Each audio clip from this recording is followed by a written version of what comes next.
Hi friends, welcome back to our YouTube channel. ನಾನು last ವಿಡಿಯೋದಲ್ಲಿ ಬಾಣಂತಿಯರಿಗೆ ತಿಳಿ ಸಾಂಬಾರು ಪುಡಿ ಹೇಗೆ ಮಾಡೋದಂತ ತೋರಿಸಿದೆ. ಈ ವಿಡಿಯೋದಲ್ಲಿ ಆ ಪುಡಿನ ಯೂಸ್ ಮಾಡಿಕೊಂಡು ಸಾಂಬಾರು ಹೇಗೆ ಮಾಡೋದಂತ ತೋರಿಸ್ತಿದ್ದೀನಿ. ಬನ್ನಿ ಫ್ರೆಂಡ್ಸ್, ಮಾಡೋಣ. ಬಾಣಂತಿಗೆ ಬೇಳೆ ಸಾರು ತಿಳಿ ಸಾರು ಮಾಡೋದು ತೋರ್ತೀನಿ.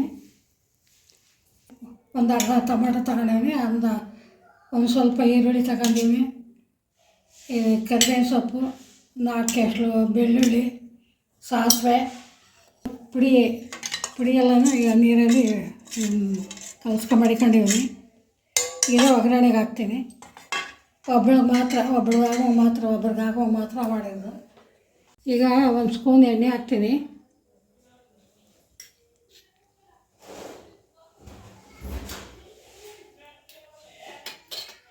ಎಣ್ಣೆ ಕಾಯಬೇಕು.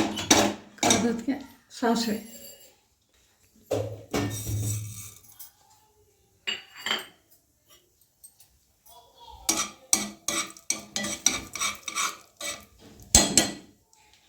ಎಲ್ಲ ಚಿಟಪಟ ಅಂದಮೇಲೆ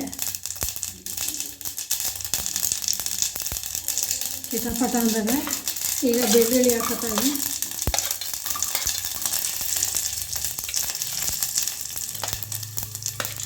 ಈರುಳ್ಳಿ ಹಾಕೊಂಡಿದ್ದೀನಿ.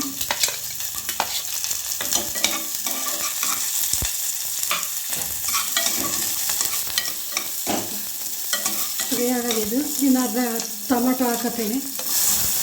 1 ಸ್ಪೂನ್ ಅಷ್ಟೇ, ಸಣ್ಣಕ್ಕೆ ಹೆಚ್ಚಿಕೊಂಡು 1 ಸ್ಪೂನ್ ಟೊಮೆಟೊ ಹಾಕಬೇಕು.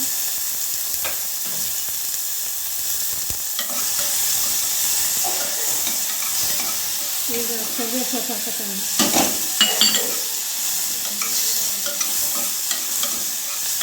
ಚೆನ್ನಾಗಿ ಫ್ರೈ ಆಗಬೇಕು.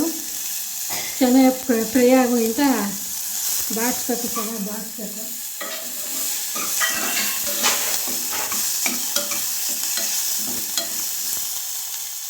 ಈ ಪುಡಿ ಮಾಡಿ ಮಡಿಕೊಂಡ್ರೆ ಬೇಗ ಆಯ್ತದೆ.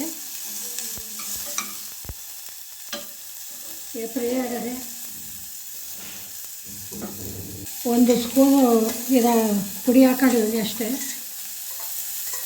ಒಬ್ರಿಗೆ ಆಯ್ತದೆ ಇದು 1 ಸ್ಪೂನು. ಈಗ ಹಾಕ್ತಾಯಿದ್ದೀನಿ. ಫ್ರೈ ಆಗೋದಿಲ್ಲ.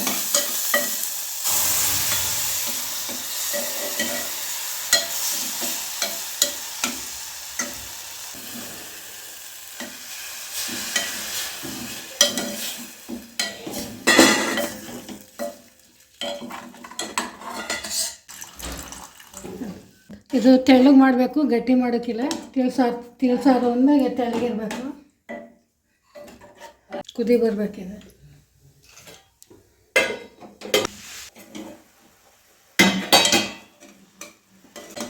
ಆಯಿತು. ಇದು ಒಲೆ ಕೆಡಿಸ್ತಾನೆ. ಆಗದೆ ನೋಡಿ, ಹಿಂಗಿರ್ಬೇಕು ಸಾರು.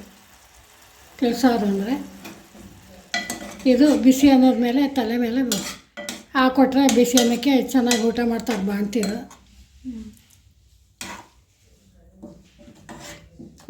ಕಾಳು ಮೆಣಸೆ, ಅದಕ್ಕೆ ಖಾರ.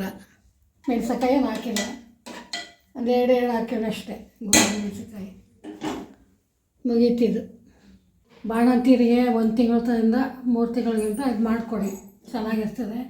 ಆರೋಗ್ಯವಾಗಿರ್ತಾರೆ ಬಾಣಂತಿರು. ಯಾಕೆಂದರೆ ಜೀರಿಗೆ, ಮೆಣಸು, ಕಾಳು ಮೆಣಸು ಎಲ್ಲ ಬಿದ್ದಿರೋದ್ರಿಂದ ಬಾಣಂತಿಗೆ ಹೆಲ್ತು ಚೆನ್ನಾಗಿರ್ತದೆ.